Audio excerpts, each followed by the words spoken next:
आपण अनिल दादाच्या लेक्चरने बोलणार का? असो, आपण ताईट बसावं आणि अनिल दादाच्या शब्दांना जसं आपण साथ दिली म्हणजे ऐकले, जसे माझे 2 शब्द असतील ते तुम्ही श्रवण करावे. सर्वज्ञ श्री चक्रधर स्वामी की जय. सर्वज्ञ सेवा वास्तविक मंडळ महाराष्ट्र राज्य द्वारा आयोजित बाल संस्कार व वासनिक प्रशिक्षण शिबिर या कार्यक्रमासाठी आपण जमला आणि देवाचं म्हणणं आहे, जिथे परमेश्वर किंवा ब्रह्मविद्याशास्त्र निरूपण केलं जातं तिथे परमेश्वराचं अवस्थान असतं. त्या म्हणण्याप्रमाणे आपल्या या आजच्या शिबिराचे जो कार्यक्रम चालू आहे त्याचे परब्रह्म परमेश्वर हेच अध्यक्ष आहे. कारण बऱ्यापैकी आपण येथील कार्यक्रमांमध्ये अध्यक्ष हा नेमत नाही. तर या कार्यक्रमासाठी परब्रह्म परमेश्वर सर्वज्ञ श्री चक्रधर स्वामी यांना अध्यक्षस्थानी ठेवून आमचे सर्व म्हणजे आम्हाला घडवण्यात ज्यांचं योगदान आहे, आमचे गुरुवर्य परमपूजनीय ईश्वर भक्त श्री भाईदेवजी बाबाजी यांना प्रथमतः धन्यवाद करतो. त्यानंतर बाबाजी असतील आणि सर्वज्ञ सेवा वास्तविक मंडळाचे पदाधिकारी यांच्या माध्यमातून हा शिबिराचा कार्यक्रम आयोजित केला. हे सर्वच पदाधिकारी तसेच या शिबिराला तुमच्यामुळे जी सुरुवात झाली, एवढ्या बालगोपाल असेल, आमचे बाहेरून आलेले सुहास भाऊ असेल, गाडेकर साहेब असेल, अनेक जे सद्भक्त आहे, महिला आहे, आपण साथ दिली. आपण सर्वांना धन्यवाद. शिबिराचा हा दुसरा दिवस आजचा. खरं तर तुम्ही आले 15 तारखेला संध्याकाळी आणि बाबांनी त्याच रात्रीला आपल्याला नियम पण सांगितले होते आणि पहिल्याच दिवशी नियम आम्हीच मोडला होता आणि बाबांनी पहिलेच सांगितलं होतं की शिक्षा होणारी व प्रत्येकाला होणार. त्यामुळं कबूल पण आम्ही केली आणि आम्ही शिक्षा पण ती भोगली काय जे असेल बाबांनी आम्हाला सुनावली. त्याच पद्धतीने आपण पण शिक्षा घेतली सगळे. तर तुम्ही ज्या वयात आहात त्या वयापासूनचा आता आम्हाला स्वानुभव सांगायचे, आम्ही कसे घडलो. आम्ही घडलो म्हणजे आम्ही पण काही पुढे पोहोचलो असा काही प्रकार नाही. आम्ही तुमच्यासारखेच आहोत. पण जोही धर्माबद्दलचा विचार आहे, जे परमेश्वराबद्दलची आपुलकी आहे ती हृदयात घेऊन आम्ही इथपर्यंत कसे आलो. तर माझं गाव शिरवाडेवाडी. मी एक 3री-4थीला असतानाच मला आठवायचं की आम्ही शाळेत रस्त्याने चालत असताना घरचे सांगायचे की आपण नॉनव्हेज खात नाही, म्हणजे आपण शाकाहारी आहोत. कोणी त्या अंड्याच्या टरफल वगैरे तरी रस्त्यावर टाकायचं ते ओलांडायचे नाही. आता ती काही समज नाही. आम्ही त्याला असा घरका मारून सरळ शाळेत.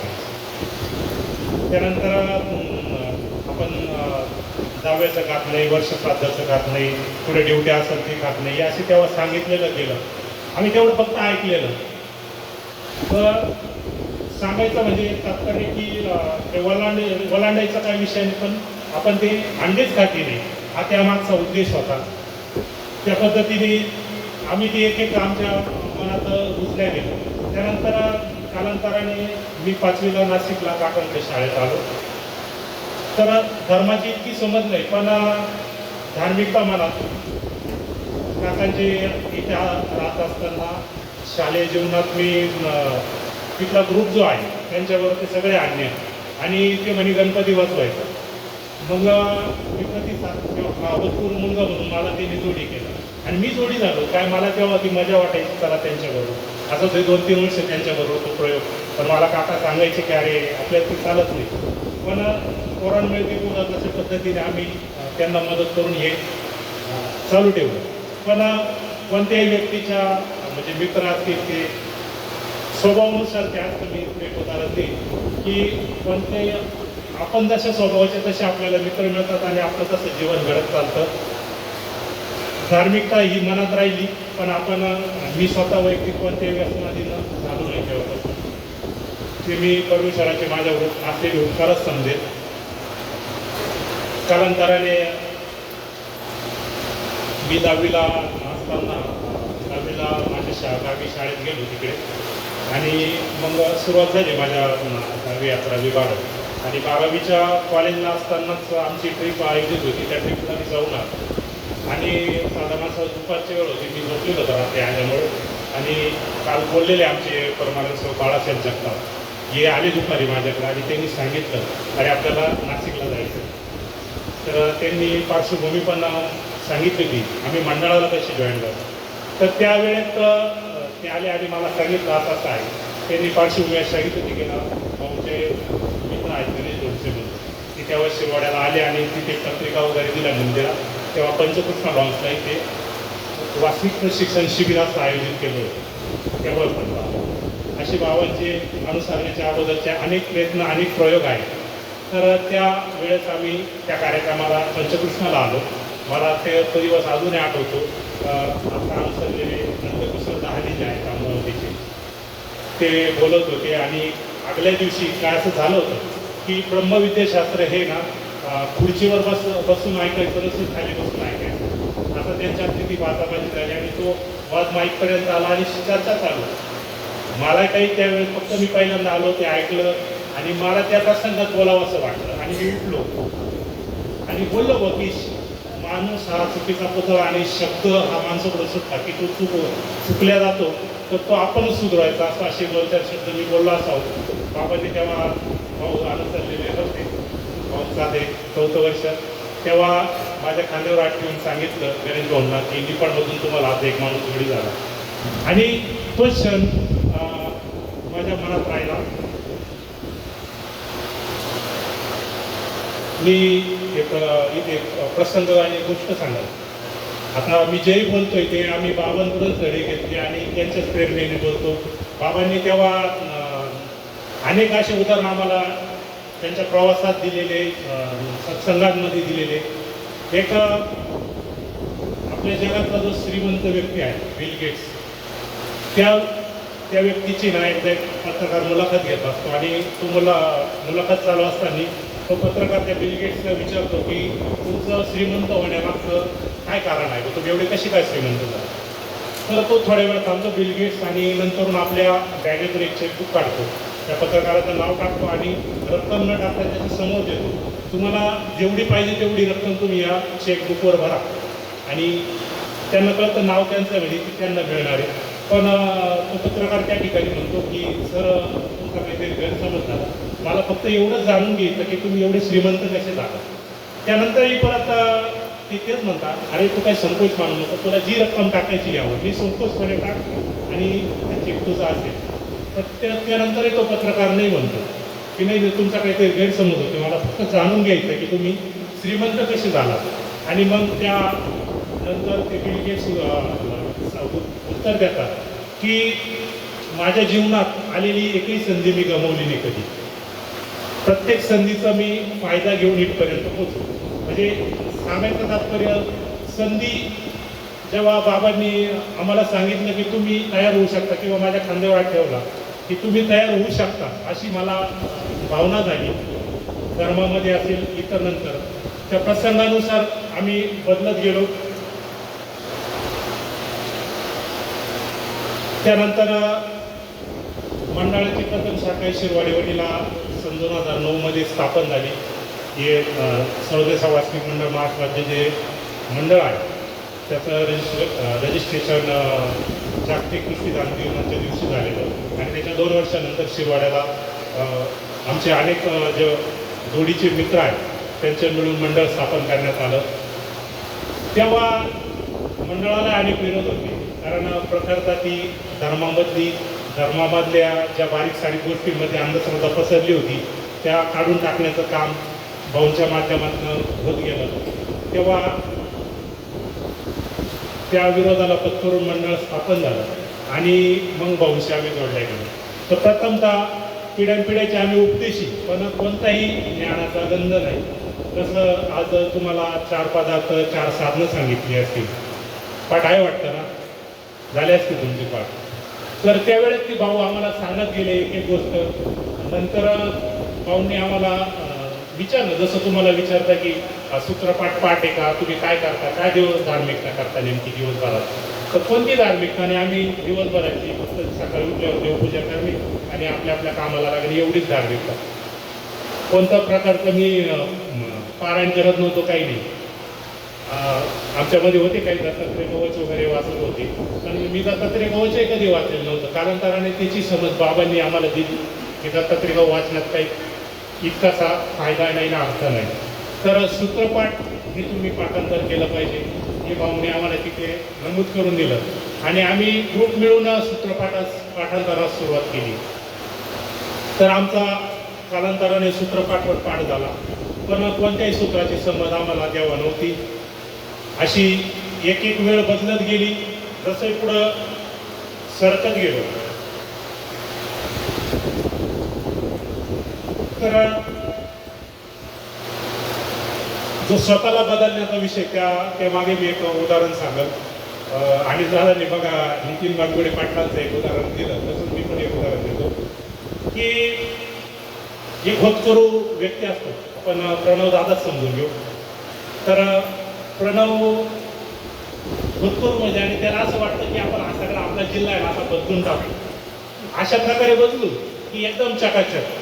तर तो कालांतराने मग बाहेर निघतो, येवल्यामध्ये जातो, काही व्यक्तींना भेटतो, त्याचे मित्र असतील त्यांना भेटतो, त्यांना जमा करतो, मीटिंग घेतो ही आपण तुमच्या येवल्याला पाणी पोचत नाही, इकडून असं पाठ करू, तिकडून ते मुक्त करू, असं पाणी आणू, इथं अशी मीटिंग घेऊ आणि अशी तुमची शेती सुधारेल. त्यानंतर इकडं झालं का लासलगावला येतो, तिथंही असंच सांगतो तुमच्या काय समस्या येते, अशा लोकांना गोळा करत आमच्या शिरवाड्याला येतो, तिथेही असंच सांगतो. अशा प्रत्येक तालुक्यात सिन्नर असेल इकडं तिकडं जाऊन तो पूर्ण जिल्हा पिंजून काढतो आणि प्रयत्न करतो की आता बऱ्यापैकी आता वर्षभरात 2 वर्षात आता आपला जिल्हा सुधरेल दिसत जातो. अशा हिशोबाने तो परत बघतो की जसं आहे तसं. पण घरातून एक गोष्ट त्या दिवसात नमूद होते की अनेक दादावाला असं वाटतं की हा व्यक्ती काय घरातून निघतो, बाहेर निघतो, जातो, काय करतो काही कळत नाही. त्याला वाटतंय खूप सुधारेले लोक त्याला चांगलं म्हणतील, पण तसं काही घडत नाही. तर त्याला प्रणव बाहेर निघाल्यावर त्याला कळतं की ना येवला सुधारला, ना सिन्नर सुधारला, ना शिरवाडा सुधारला, ना नाचगाव सुधारला, जे आहे ते तिथंच आहे. तो परतही जाऊन बघतो, पण लोक परत त्याला टाळतात की आलं डोकं लावायला का म्हणत, कारण बदल तर काही नाही कोणामध्ये. मग तो घरी जातो आणि शांत पडतो. कारण त्याचा एक प्रसंग आहे की प्रणव एकदा झोपला का सकाळी 8 वाजता उठणार, नंतर शाळेत आवरलं, शाळेत जाणार, मागच्या बेंचवर बसणार, टाइमपास करणार, अशी त्याची थोडीशी एक पद्धत होती. ती घरच्यांना माहीत होती आणि आजूबाजूला माहीत होती, त्यामुळे तो काही बदल नव्हता. पण जेव्हा प्रणव हे सगळं सुधरेल न दिसल्यामुळे घरी गेला आणि शांत झोपला एक रात्री आणि विचार करू लागला की जग काही म्हणजे जो जिल्हा आहे तो काही बदलेलं दिसत नाही ना, काही बदलही होत नाही. तर नंतर तो स्वतःचं चिंतन करतो. बाबा सांगत राहता की तुम्हाला बोलायचं आहे तर तुम्ही चिंतन करा, विचार करा. तर तो तसं चिंतन करतो आणि चिंतन केल्यावर त्याला सुचतं आणि आपण पण 8 वाजता उठलो, 10 वाजता मिटिंगला गेलो, नंतर लोक काही भेटले काही नाही भेटले, कारण प्रत्येक गावात लोक सकाळी सकाळी राहतात 8 वाजता, नंतर काही ते भेटतील, मग 4-2च भेटली, त्यांच्या माध्यमातून काही बदलही दिसला नाही. तर मग तो स्वतः म्हणतो की आपल्याला लवकर उठावं लागलं. मग तो 5 वाजता उठतोय. त्याचं तर त्याने उपदेश घेतलेला असल्यामुळे स्मरणाला पण सुरुवात केली. नंतर देवपूजा करतो आणि सकाळी त्याच्या मम्मीला वाटतं प्रणवमध्ये काय बदल झाला बा, एवढा सकाळी लवकर उठला, देवपूजा केली आणि लवकर शाळेचा पण आवडतोय असं ते दिसलं त्याला त्या हिशोबानं सगळ्यांना घरातून. आणि मग घरचे त्याला चांगलं म्हणायला लागले, मग शेजारचे मित्र म्हणायला लागले, हा लवकर यायला लागला, काही 2 गोष्टी आम्हाला समजून सांगायला लागला. असा बदल तो पुढं होत गेला. नंतर त्याला कळलं की आपले मित्र आपल्याला अनुकूल आहे, आपलं गाव आपल्याला अनुकूल आहे. नंतर मग तो गावातही असं चर्चा करताना चांगल्या गोष्टी सांगू लागला आणि गावात बदल दिसायला लागला. गोळेगावमध्ये तर बदल झाला, शेजारी लासलगावमध्ये मग गोळेगावचं पण लासलगावमध्ये बदल व्हायला लागला, शेजारी देशमाने वगैरे पुढे येवल्यापर्यंत बदल झाला. मग इकडच्या प्रसादला वाटला अरे गोळेगावमधल्या प्रसादने काय असा बदल केला, इकडून पण शिरवाड्यातून बदल व्हायला. अशा बदल करता करता त्याला एक दिवस दिसला की नाशिक जिल्हा सुधारला. म्हणजे बाबांनी सांगितलं की जगाला बदलण्या अगोदर आपण स्वतः बदला. म्हणजे जगामधला जो बदल आहे तो आपल्याला आपोआप दिसेल. आपण बदललं म्हणजे ती शिस्त म्हणून या ठिकाणी मी उदाहरण घेतलं. कारण मंडळाला जॉईन झाल्यानंतर आम्ही काही वर्षांमध्येच हे BSNLचे कार्ड आले बरं का, फ्रीमधले. तर आम्ही बाबांनी तो लॉट आमच्याकडे दिला होता, त्यापासूनचा माझ्याकडे नंबर आहे 9404033355. तर मीच ते सर्वांचे फॉर्म वगैरे भरले.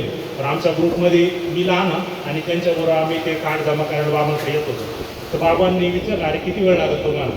तर त्या एका समोरच्या व्यक्तीने म्हणजे माझ्यासोबत सांगितलं बाबांना येतो आम्ही अर्धा तासात. आणि आम्हाला त्या काहींच्या त्यावेळेस ते आधार कार्डच्या व्यवहाराची ते काही केलं नव्हतं, ते वेळेत येऊन नंतर ते केलं, तो वेळ गेला, नंतर बाबांना भेटलो. मग बाबांनी तिथंच सांगितलं होतं आम्हाला, अरे जगाला बदलायला निघाले, तुम्ही स्वतः बदला पाहिजे. या कडक शब्दात बाबांनी सांगितलं आणि तो शब्द माझ्या मनात राहिला. तुम्ही समजाल की तुम्ही आमच्या समोर बसलेले काय बदलले. इतके काही बदलले नाही आम्ही, पण मग जे मी तुम्हाला मगाच सांगितलं की परमेश्वराचं जे ज्ञान आहे ते हळूहळू कासवाच्या गतीने का व्हायना ग्रहण करण्याचा आमचा प्रयत्न आहे. तसेच तत्वज्ञानाचं सांगायचं झालं तर बाबांनी अनेक माध्यमातून तुम्हाला तत्वज्ञानही सांगितलं आणि आम्हाला बोलण्यामध्ये तत्वज्ञान न सांगता तुम्ही स्वतःचा बदल कसा केला हे सांगण्याचं बाबांनी आम्हाला इथं नमूद केलं होतं. त्याच पद्धतीने पण मी काही सूत्र जे आहेत देवाचे ते तुम्हाला एक साध्या सोप्या भाषेत सांगण्याचा मी प्रयत्न करेन. एक प्रसंग आहे, तुम्ही मला एक उत्तर देऊ शकता, कारण 2 दिवसापासून बाबांनी त्यावर रिव्हिजन झाली. किरण दादांनी काल तुम्हाला एक पुस्तक वाचायला सांगितलं, त्याच्यातूनच तुमची रिव्हिजन झाली. तर देवानी या पंथाचे प्रथम आचार्य जे घोषित केले आहे त्यांचं नाव कोणाला सांगता येईल? कालच झालंय, परवाही झालंय, पटकन जोरात बोलायचं, जे बोलायचं ते. नाव सांग ना.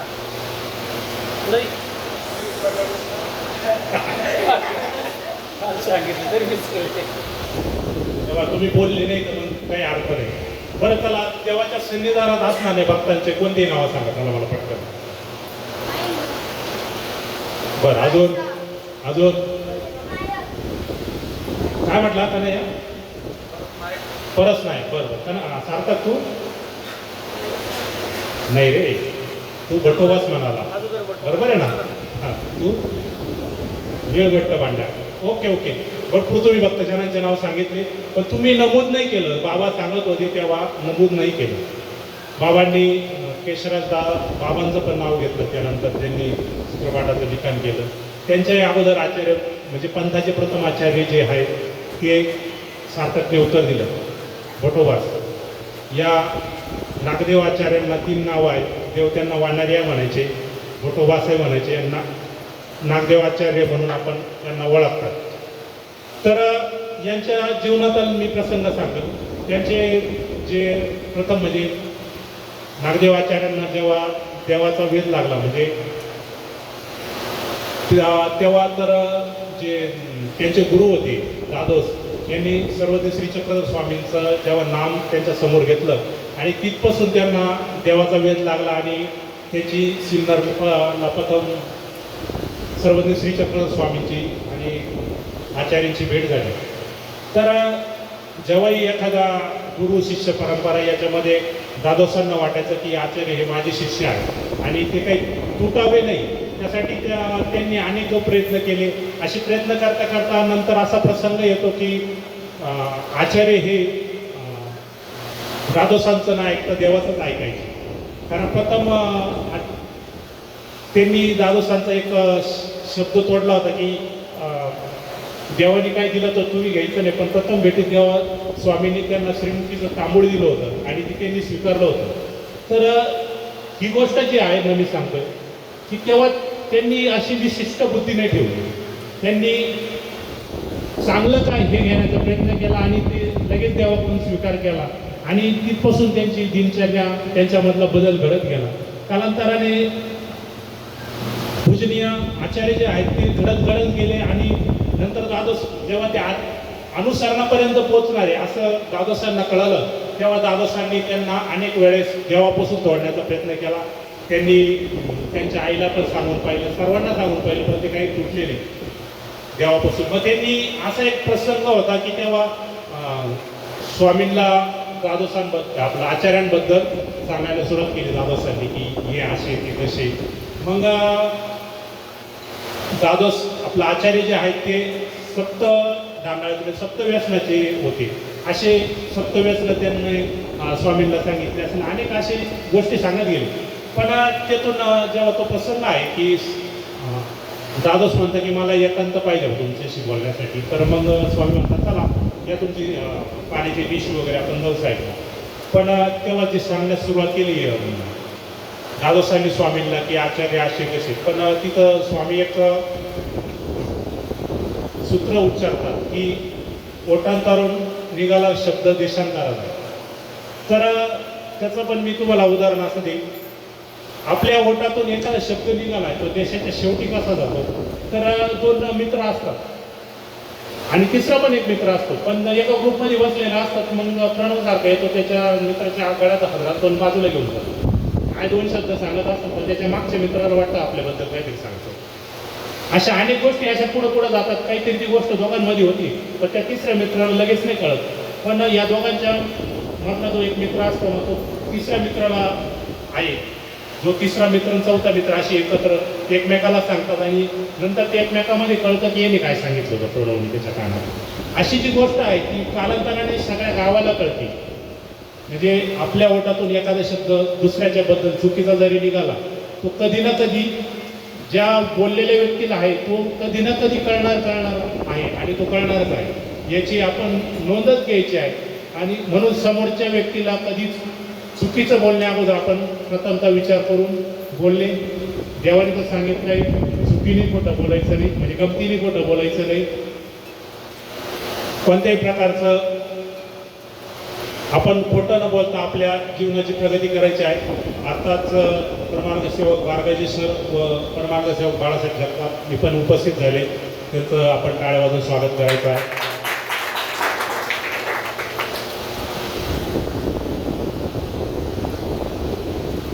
त्याचप्रमाणे नंतर असे अनेक सूत्र देवाने घेतले आहेत. बाबांनी 2 दिवसापासून त्या सूत्राचा उच्चार केला आहे की पडलेला कवडा आत करून न घ्यावा.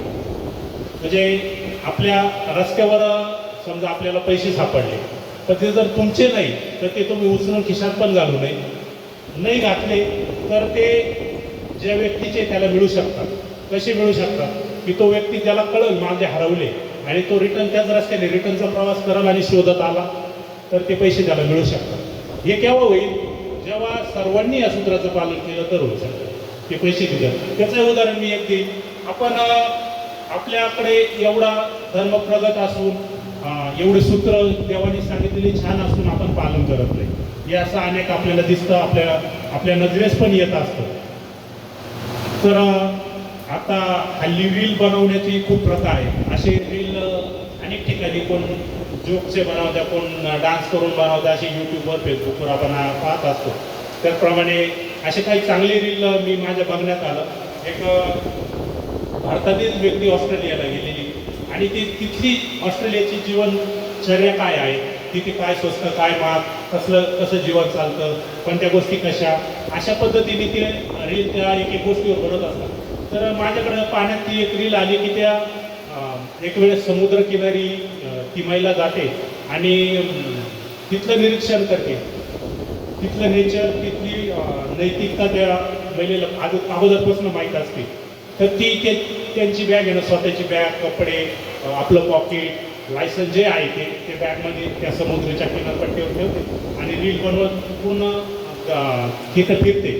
तर ते फिरत असताना ती त्यात अगोदर नमूद करून देते की माझी अशा ठिकाणी बॅग आहे आणि त्या बॅगला कोणी हात लावणार आहे अशी मला गॅरंटी. म्हणजे इथल्या व्यक्ती असं कोणी कोणाच्या वस्तूला न सांगता हातच लावत नाही. तर ते कसं म्हणे मी दाखवून पण देईन.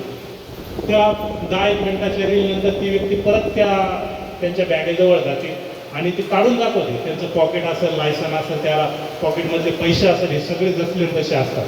म्हणजे मला सांगायचं की आपल्याकडं एवढा प्रगत हा धर्म असून धर्मातील हे देवाने दिलेले सूत्र आपण आत्मसात न करता आपण असं रस्त्यावर पडलेलं उचलणे असेल. आता हे उदाहरण तिथेच झालं की रस्त्यावर पडलेला कवडा आत्म करून घ्यावा. म्हणजे तेथील सगळ्या व्यक्ती इतक्या इमानदार आहेत की कोणाच्याही वस्तूला हात लावत नाही. म्हणजे ही व्यक्ती तिथं गेल्यावर तिला तिची वस्तू मिळणार, सगळे मिळणार. पण आपल्याला रस्त्यावर एखादा मोबाईल जरी सापडला ना, आपण उचलतो, स्विच ऑफ करणार. अशा काहींच्या मानसिकता मी सर्वांबद्दल बोलणार नाही. तर आपण ते न करता ती वस्तू त्याच ठिकाणी साईडला पडून राहिली तर त्या व्यक्तीला ती परत मिळू शकते, किंवा विशिष्ट डिपार्टमेंटला आपण ती सुपूर्द केली तर ती व्यक्ती तिथून ती घेऊन जाऊ शकते. असंच आज दुपारचं उदाहरण आहे. आज परमार्ग सेवक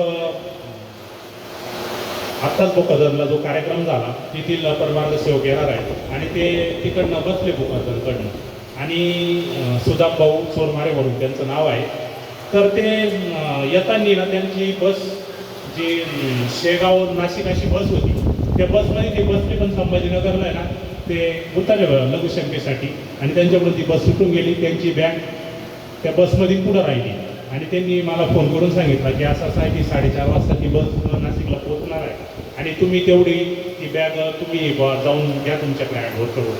तर मी किरण दादाशी अशी चर्चा करत असताना किरण भाऊंनी मला सांगितलं, परत गोळेगावच्या आप्पा यांनी पण ते नमूद केलं, दिलीप भाऊंनी पण सांगितलं की जे आपलं डिपार्टमेंट आहे जे एस टी खातं त्यांची ज्या एस टीची बस असो, काही आपला बॅग असो, काही वस्तू असो, ती तिथल्या डेपोमध्ये जमा होती, ती कोणाला दिल्या जात नाही म्हणजे. तर ती तुम्हाला मिळणार नाही, ती त्यांनाच मिळणार. मग मी हा फोन त्यांना करून सांगितलं. म्हणजे एक प्रकारे ही डिपार्टमेंट असेल ती ही नैतिकता जपत आहे.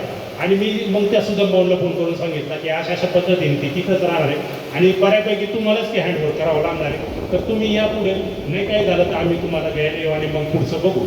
तर अशा पद्धतीने ही नैतिकता आपली पुढं गेली पाहिजे आणि आपल्यात सुधारणा पण झाली पाहिजे.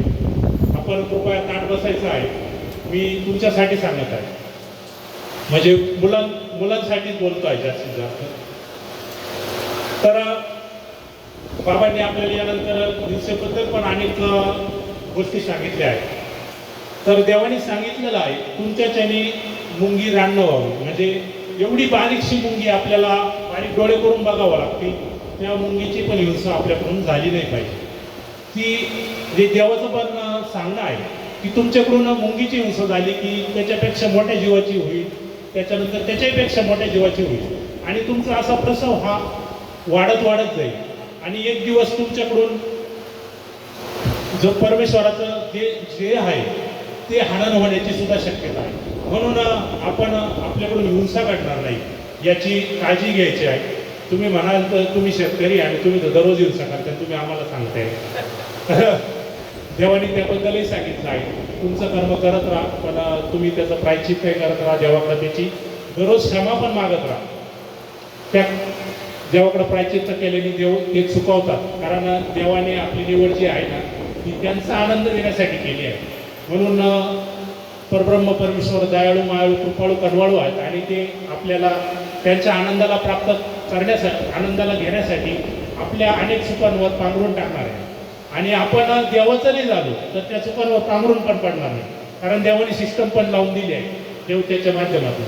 मग आपल्याला आपल्या कर्माने बाबांनी नरक योन्या सांगितल्या त्याच्यात आपल्याला जावं लागणार आणि ते आपल्याला भोगावंच लागणार, त्यात काही शंका नाही. अशा पद्धतीने अनेक उदाहरणे बाबांनी आपल्याला दिली आहे आणि आपण पण आपल्या जीवनात आत्तापासूनच तो बदल करून घ्यावा. मी माझ्या जीवनाबद्दल सांगितलं. आम्ही थोडे मोठे होऊन आम्हाला जेव्हा बाबांची म्हणजे 12वी नंतर मी कॉलेजला असताना ओळख झाली आणि नंतर धर्म कळाला.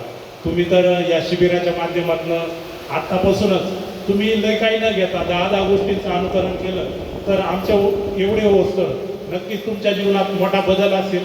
दिसता धार्मिकतेतच नाही, तुमच्या वैयक्तिक जीवनात तुम्हाला जे नियम साध्य करायचं आहे, जी नोकरी मिळवायची आहे, जी पोस्ट मिळवायची आहे, तुम्ही तिकडे नक्कीच पोहोचू शकतात आणि तुमच्या जीवनाची आध्यात्मिकदृष्ट्या आणि वैयक्तिक पण प्रगती करू शकतात.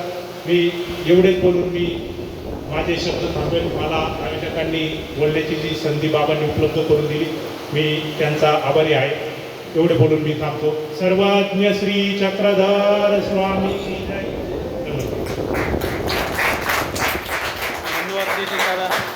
आपण आम्हाला चांगल्यापैकी नैतिकतेचे धडे, आपल्या जीवनात आपण हिंसेपासून कसं दूर राहायला पाहिजे या गोष्टी आम्हाला मार्गदर्शन केलं. त्याबद्दल मी आपले खूप खूप आभार मानतो. एकदा नितीन दादासाठी जोरात टाळ्या वाजवायच्या. यानंतर पुढील सूत्र मी बाबाजींकडे देतो.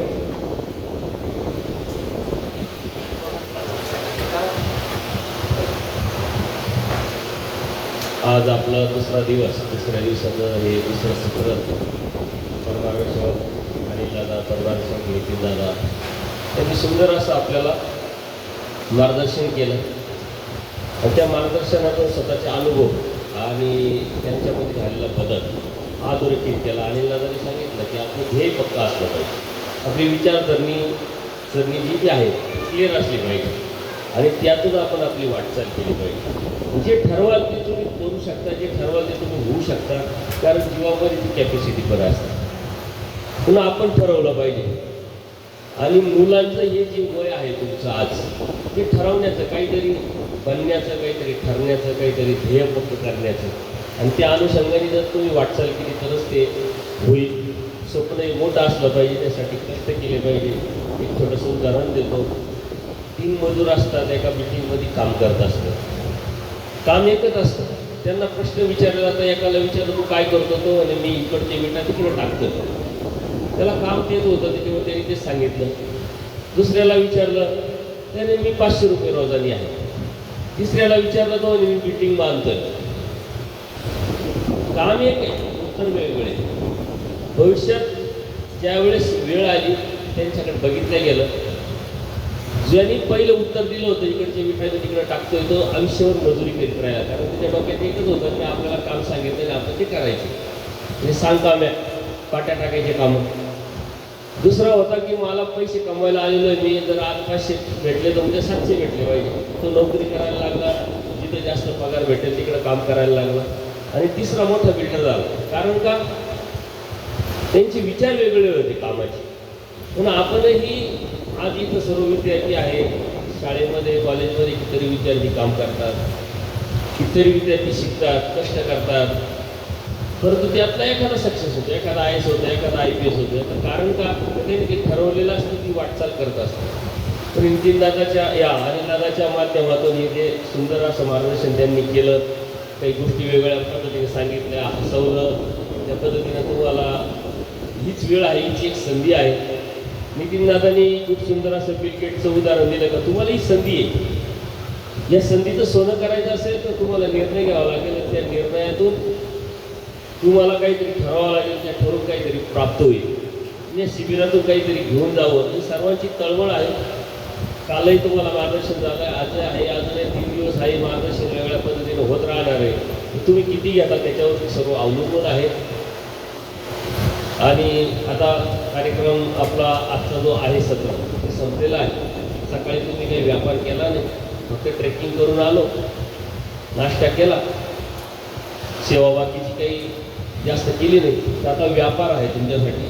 आपल्या कड मॅडम यांच्या मार्गदर्शनाने तुमचा जो बी व्यापार आहे तो व्यापार त्या करून घेतील, त्या करायच्या. आणि नंतर सायंकाळी 5 वाजता आता गाडगेचे सर पण आलेले आहेत, ते आहे किरण सर आहे, ते तुम्हाला जे बी आहे प्रोग्राम ते पुढं करून घेतील आणि सर्वांनी त्यामध्ये सहभागी व्हायचं. त्यानंतर सायंकाळी परत पूजा होईल, आरती होईल, नेहमीप्रमाणे संध्याकाळचं सत्र होईल. त्या सत्रामध्ये काल काय सांगितलं तुम्हाला, वाईट सवय. आज तुम्ही काय सांगायचे, स्वतःचा ते दोष सांगायचे. माझ्यामध्ये काय दोष आहे तेच नाही सांगायचं, रिपीट करा, थोडंसं वेगळं करायचं, चिंतन करायचं. काल काय शिकलं, आज काय शिकले ते तुम्ही संध्याकाळी सांगायचं आहे. सर्वज्ञ श्री चक्रधर स्वामी की जय. सगळ्यांनी जागेवरती बसायचं आहे. तुम्ही गरम झाले ना, तुम्हाला गरम झालं ना, एक 5 मिनिटं आम्ही तुम्हाला सगळ्यांना थंड करू आणि मग सगळ्यांनी व्यापारात जायचं. एक आईस्क्रीमचं पाळं तुमच्यासाठी आणलेलं आहे, इथेच भेटेल. एकदा हातात भेटलं की मग तुम्ही उठायचं आहे. जिथं डस्टबिन आहे तिथे जाऊन सगळ्यांनी उभं राहायचं. त्याचे कागद काढाल ना, ते पहिले त्या डस्टबिनमध्ये टाकायचे आणि मग ती आईस्क्रीम खायला सुरुवात करायची. आणि याच्यामध्ये नियम असा आहे की जर कचरा तुम्ही नाही करत आहे, कोणी जरी टाकलेलं आहे, सर्वांना शिक्षा होते. कारण तुम्ही बघायचं आहे का कोण टाकते, त्याला जर बघितलं तुम्ही परंतु कोणी टाकलंय माहिती नाही, स्वतः टाकायचं, शिक्षा तर सर्वांना होते. इकडे लक्ष द्या.